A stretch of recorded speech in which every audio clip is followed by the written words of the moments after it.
Сәлеметсіңдер ме оқушылар? Әдебиеттік оқу сабағын бастаймыз. Бөлім су тіршілік көзі. 87-ші сабақ. Тақырып көлде. Сен бүгінгі сабақтан өз ойыңды көркем сөзбен өткізесің. Мәтінді түсініп оқып, негізгі ойды анықтайсың. Бүгінгі сабағымызды бастамас бұрын мына жұмбақты шешіп алайық. Ауыл сырты сайда жатыр үлкен айна.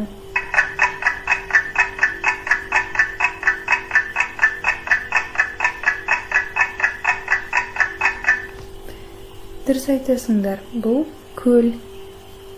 Демек, бүгінгі сабағымыз көлдер жайында болады екен. Көл туралы видеороликті тамашалаймыз.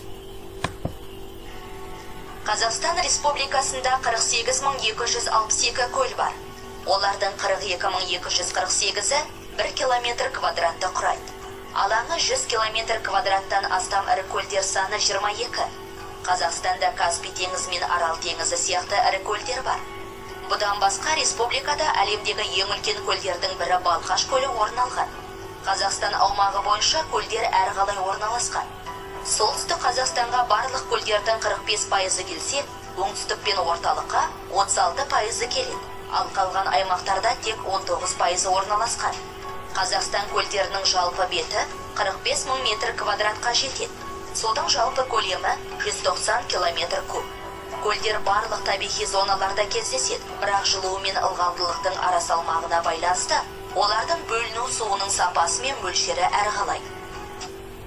Видеоролик түсінікті болса, көл дегеніміз не екен, оқушылар? Дұрыс айтасыңдар. Жер бетінде суға толған табиғи ойыстарды біз көл деп атаймыз. Қазақстанда ірілі ұсақты 48260 көл бар екен. Өзіміз білетінде Қазақстанда мынандай көлдер бар: Балқаш, Каспий, Арал, Зайсан, Алакөл. Енді оқулықпен жұмыс жасаймыз. Біздің оқулығымызда көл жағасында деген өлең берілген. Бірге оқимыз. Көл жағасында тау етегі көк кілем, балауса, раң шөп кілең. Өзен бойы жағалай өскен мынау қоғажай. Талма түстің кезіні шөлдеп қапты қозылақ. Қарайды үркеп үйректер, көп нәрседен сезіп ақ. Қашпа, үйректер сезіп ақ, тимейді ғой қозылақ. Балалар, мұнда түсінбеген сөздермен, сөздікпен жұмыс жасайық. Раң, бұл шөптің атым. Кілең, барлығы, түгелдей деген сөздерді айтады. Қоғажай, орман ішінде тоғайда өсетін шипалы өсімдік. Талма түс, күннің төбеге келген кезін айтады. Жарайсыңдар, енді оқулығымызда берілген автормен таныс болайық. Ғабит Мүсірепов, қазақтың ұлы жазушысы, драматург, аудармашы. Ғабит Мүсірепов 1902 жылы солтүстік Қазақстан облысы Жамбыл ауданы қазіргі Ғабит Мүсірепов атындағы ауылда туған. Бәрімізге белгілі ана жайында жазылған әңгімелерінде ана бейнесін қазақи қасиеттермен көркем сипаттаған.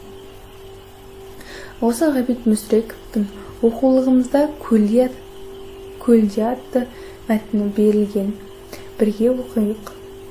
Күн жаңа ғана көтеріліп келеді. Жазғы тұры кең пейіл дүние шықса малынып, маужырап тұр. Бармақ басындай қаралы аралар үлбіреген гүлдерге қонып, бал жинап жүр.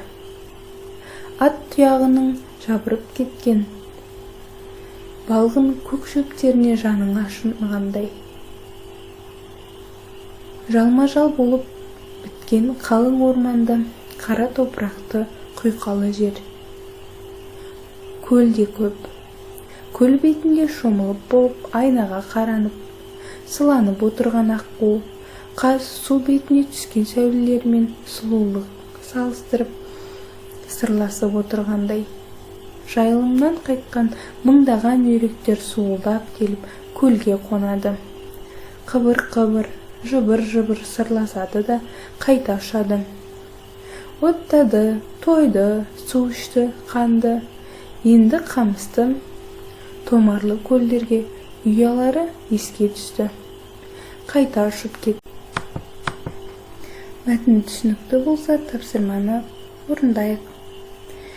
Жаға кездескен өлеңде, мәтіндерде кездесетін өсімдіктерге, құстарға, жануарларға қатысты сөздерді тауып жазыңдар.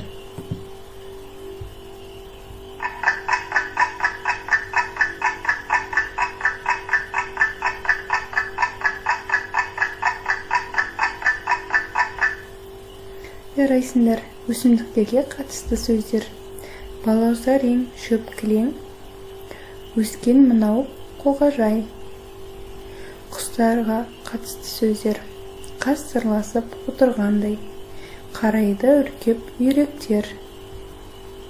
Жануарларға қатысты: шөлдеп қапты қозылақ.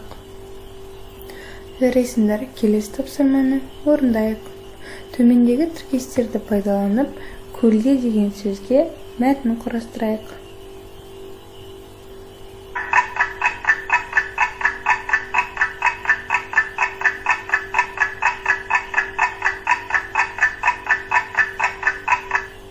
Жарайсыңдар. Ал мәтінді оқимыз. Көл жағасы құстар мен өсімдіктерге бай. Өсімдіктердің түр-түрі өседі. Онда қамыс, қияқ, жебе жапырақ, шалаң және әртүрлі өсімдіктер бар. Көлде балық, бақа, жылан сияқты тірі жәндіктер тіршілік етеді. Ол жерде жәндіктер ғана тіршілік етпей, жайылымда жүрген жылқы, сиыр, қой, тағы да басқалар да су ішеді. Көлдің бізге пайдасы аса зор. Көлде йод, тұз, емдік шөптер көптеп кездеседі. Сау болыңдар, оқушылар. Келесі кездескенше.